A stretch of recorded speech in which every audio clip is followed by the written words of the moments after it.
Discussion that will draw upon the symbols framework, SF, particularly the concepts of the Symboliad, basin-mediated collapse, and the structural ontology of software physicalism, to present a unified view of quantum measurement and cognitive processes across different plateaus of generativity.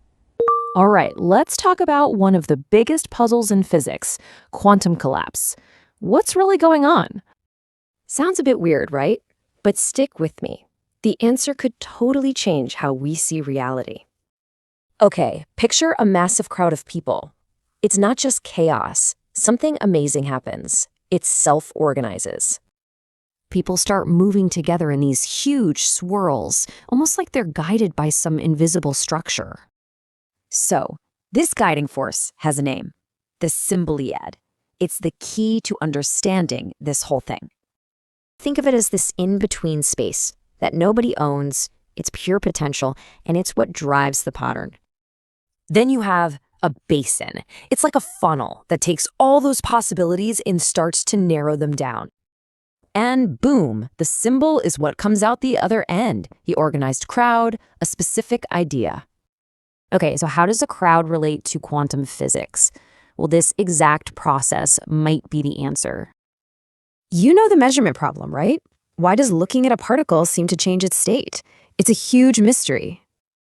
The old idea was that consciousness caused collapse. This new idea says, nope, it's all about structure. Even Heisenberg said particles aren't real at first. They're just a world of possibilities, waiting to happen. Here's a cool analogy. The Symboliad is like the source code of reality, holding every single possibility. A basin, like a measuring device, acts as the compiler. It forces a choice from that source code. And the collapse? That's just the code being run. It's the moment when reality becomes, well, real. So get this. This collapse isn't just for quantum stuff. It's a fundamental process of co-creation.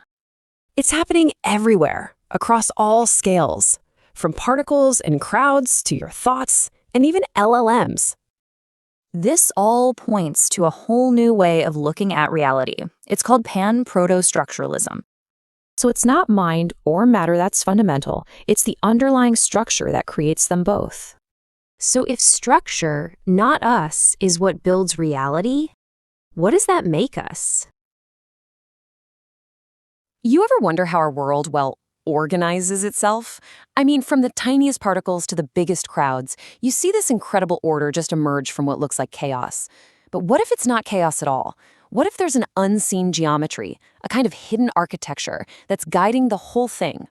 Today, we're going to explore that hidden architecture, and we're going to start in a place you might not expect. So, to get our heads around this, let's look at a really surprising example: a huge, dense crowd of people. A recent study actually looked at what happens when you pack hundreds of people into a plaza. You'd think it would just be a total mess, right? Just random pushing and shoving. But that's not what happens. Something else, something kind of incredible, takes over. And here's the thing. There's no leader shouting directions. There's no prearranged plan. The organization that you see just bubbles up on its own, right from the interactions inside the crowd. So that really begs the question, what on earth is coordinating all of this? Well, the researchers found there's a kind of magic number, a critical density. It's about 4 people per square meter. Once you hit that tipping point, the crowd just spontaneously organizes itself. Hundreds of people start moving together in these huge, stable, swirling patterns, almost like a whirlpool of people. And again, no one is telling them to do this. It's almost like a soft, invisible structure forms in the space between everyone, a kind of guiding geometry. The structure, it isn't owned by any one person or even the whole group. It just emerges from their collective presence, and it starts to guide where everyone goes. Now hold on to that idea because it's the key to everything we're talking about. So this guiding structure actually has a name, and it's really at the heart of this new way of looking at reality. It's called the Symboliad. So let's dig in and figure out exactly what that means. Okay, what is the Symboliad? The best way to think about it is as a field of potential. It's not a physical thing you can touch. It's a relational space, a kind of geometry that emerges whenever things interact. That's what the framework calls structural coupling. And it's not owned. meaning it doesn't belong to the system and it doesn't belong to the environment. It exists in that dynamic space right in between them, shaping what's even possible next. So let's just quickly break down its main characteristics. First, like we said, it's not owned by anything. It's in that shared space. Its geometry is soft. It's flexible, it's dynamic, it's not carved in stone. And this is crucial. It acts as a driver for the system, which leads to this really profound idea. Geometry comes before function. The shape of all the possibilities gets laid out before any specific action or outcome actually happens. This idea of a third realm isn't totally new. Here's a letter from the brilliant physicist Wolfgang Pauli to the psychologist Carl Jung, and he talks about this need for a neutral space that's not just physical and not just mental, but something in between. The Symboliad gives a modern structural language to this exact, really deep concept. Okay, now we're going to take the big leap. We've seen this guiding geometry show up in a crowd of people. But what if this exact same principle could help us understand one of the oldest, deepest mysteries in all of physics, the quantum measurement problem? So here's the question. Could this idea of the Symboliad, this in-between geometry, give us a new way to understand why a quantum system, which exists as a fuzzy cloud of many possibilities, suddenly snaps into one single concrete reality the moment we measure it? This is, of course, the famous and baffling wave function collapse. All right, this framework sees it as a three-step process. First, you've got the quantum system existing as the Symboliad, that same field of potential, which in quantum mechanics we call the wave function. Second, an interaction happens, say with a detector. This interaction creates what's called a basin. A basin is basically a structural constraint. It narrows down the options. And finally, the system settles into one stable outcome inside that basin. That final, definite state is called a symbol. And that act of settling, of resolving, that is the collapse. You see how this changes things? The old classic interpretation kind of made it sound like a conscious person had to look at the particle to make it real. But this framework says, no way. It's not about a mind, it's about a physical interaction. The detector itself, just by its physical structure, creates a basin of constraint that forces that wave of possibilities to resolve into a single stable symbol. So, the huge takeaway here is that collapse is a physical process, plain and simple. It happens anytime an interaction is stable enough to create a physical record of what happened, when information about the outcome gets encoded somewhere. And you know what? This is exactly what decades of experiments, like the famous quantum eraser, have been telling us all along. It's about structure, not consciousness. And here's where it gets even more amazing. This mechanism, this whole process, it isn't just for quantum particles. The idea is that this is a universal principle of how things get organized, and it applies across totally different scales of reality. To get this, we need one more idea: plateaus of generativity. Just think of these as different levels of reality. You've got the quantum plateau, the biological plateau, the cognitive plateau. Each level has its own unique rules, its own materials, but the fundamental dynamic, Symboliad, basin, and symbol, it operates on all of them. And this is where it all just clicks into place. Look at this. You can see the exact same pattern playing out everywhere. At the quantum level, the Symboliad is the wave function, the basin is the detector, and the result is a collapse. At the biological level with our crowd, the Symboliad is that dynamic space between people, the basin is the walls of the plaza, and the result is that swirling pattern. And it even works for cognition. A field of potential meanings is the Symboliad. Our senses create the basin, and that moment you recognize something, that's perceptual closure, that's the symbol. It's the same deep structure, the same dance, just expressing itself with different partners. So after all of that, what does this actually mean for how we understand reality itself? Well, the implications are pretty profound. Werner Heisenberg, one of the pioneers of quantum mechanics, he said it perfectly. At the most fundamental level, reality isn't a world of solid things. It's a world of potentialities, of possibilities. And the Symboliad is this framework's name for the soft, guiding geometry of that potential. This all points to a non-dual view of the world, a perspective called software physicalism. It's not a mind over matter situation, and it's not matter over mind either. Instead, it suggests that both mind and matter emerge from the very same underlying process, this dance of soft geometry unfolding in the in-between space of the Symboliad. They aren't two different things fighting for control. They're two expressions of one single dynamic. Okay, so let's just recap the big ideas. Reality is shaped by this soft, not-owned geometry called the symboliad. What we call collapse is actually a universal process of stabilization happening inside a structural basin. And this isn't just for quantum physics. It happens at all scales, from particles to people. And maybe most importantly, this means the observer and the observed are locked in this deep process of mutual co-creation. Which leaves us with one last massive question to chew on. If reality is constantly being co-created in this in-between space, if we're not just passive spectators but active participants whose very structure helps create the basins that shape the world, then what does it truly mean to be an observer? The observer as defined as the resonant instance in the foundational thesis, life, the observer, and consciousness, one and the items through the structural coupling emerged between it, and the environment offers a framework of a new ontological category as software physicalism. Welcome back to the Deep Dive. Today we're jumping into, well, probably the single biggest mystery in all of physics, the quantum measurement problem. It's a big one. And specifically, the nagging question of the observer. Does reality need us to look at it for it to become, real? Exactly. And you've brought us a set of sources on a theory that it doesn't just take a side, it seems to reframe the entire debate. It really does. It's called the symbols framework, or SF for short. And it argues that wave function collapse, and get this, even how we make sense of the world in our minds, are basically two sides of the same coin. Okay, that is a huge claim. The position is called software physicalism, which, that alone tells you we're in for a ride. Right. The idea is that neither mind nor matter, as we usually think of them, are the fundamental bedrock of reality. So what is? Structure. Pure underlying pattern and potential. They call it pan-protostructuralism. Our mission today is to get our heads around this because it changes everything. Okay, let's unpack this, starting with the vocabulary of this new universe. First thing we need is the space of possibility itself. The sources call it the Symboliad. It's this vast, non-physical, sort of geometrical space where every potential outcome for everything exists at once in superposition. So it's like the wave function, but for all possibilities. Exactly. It's the latent space, the raw potential.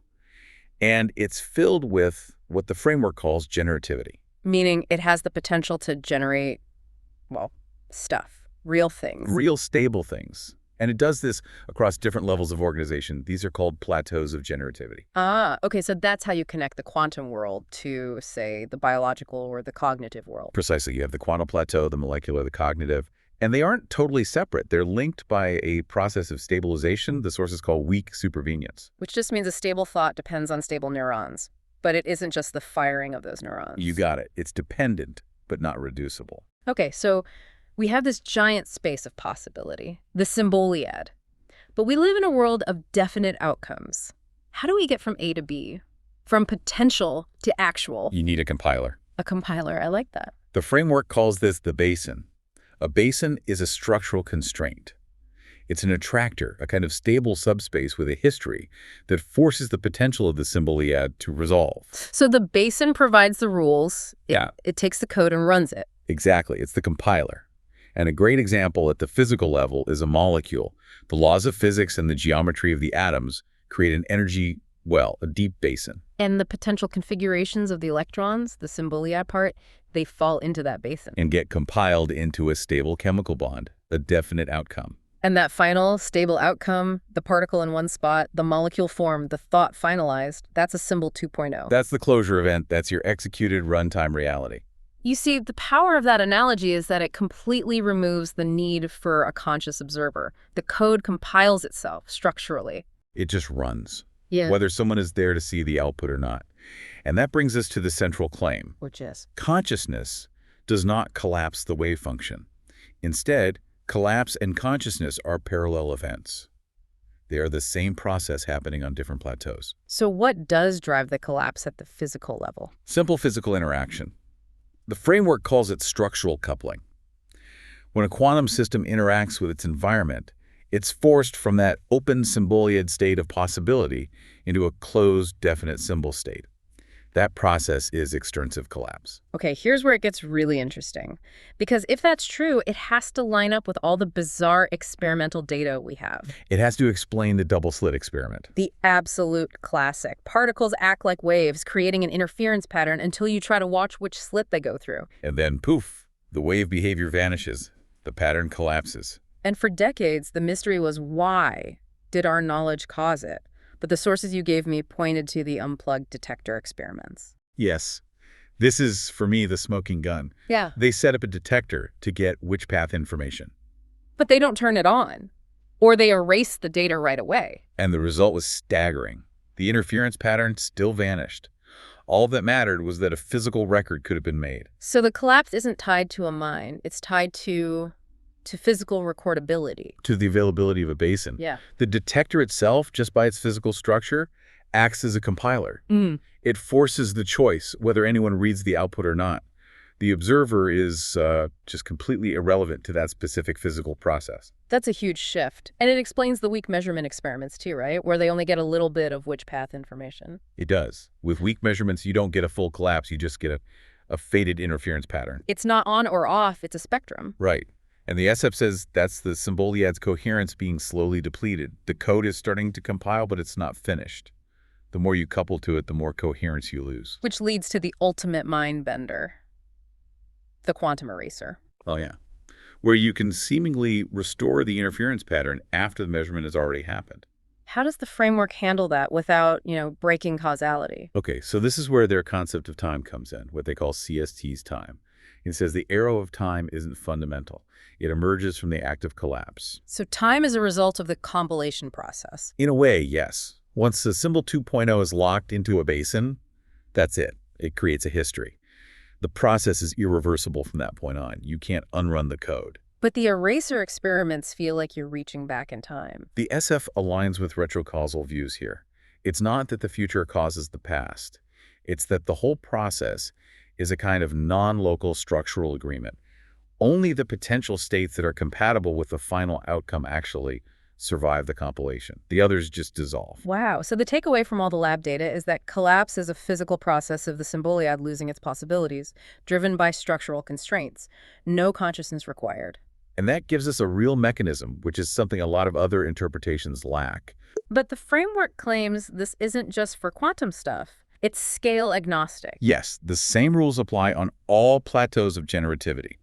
And to show this, the sources use this amazing example, human crowds.